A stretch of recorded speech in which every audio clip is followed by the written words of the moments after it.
we're tracking how the windy conditions have impacted the DMV today. Our Randy Bass is live in Georgetown at the waterfront, where she has been observing how people are making the best of this situation. Hey, Randy.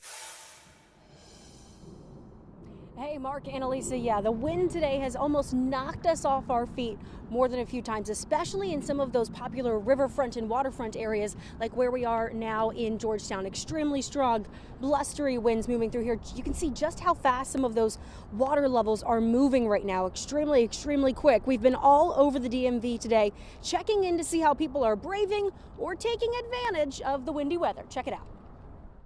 Good surfing weather out there.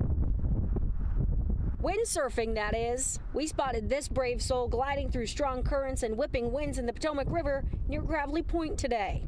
A few feet away, some planes turning and teetering on their way into Reagan National Airport this afternoon. Airports around the DMV today seeing quite a few delays, too. In Maryland, more winds whipping around the Capitol Wheel at National Harbor. The weather coming as a bit of a shock for Marcos Vieira, back in town for business after spending time in sunny Florida. The winds were crazy.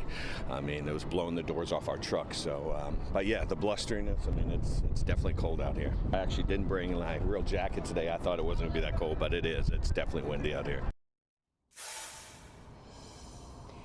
Now, if you're like Marcus and unfortunately left your coat or your windbreaker at home, you are in luck. You just heard Damon say a few moments ago, those winds are starting to move out. Plus, our weather team tracking a little bit of a warm up through the rest of the week. So this is all starting to come to an end. Stay with us for the very latest through the evening as we continue to track these winds moving through the region. Live in Georgetown, I'm Randy Bass, DC News Now.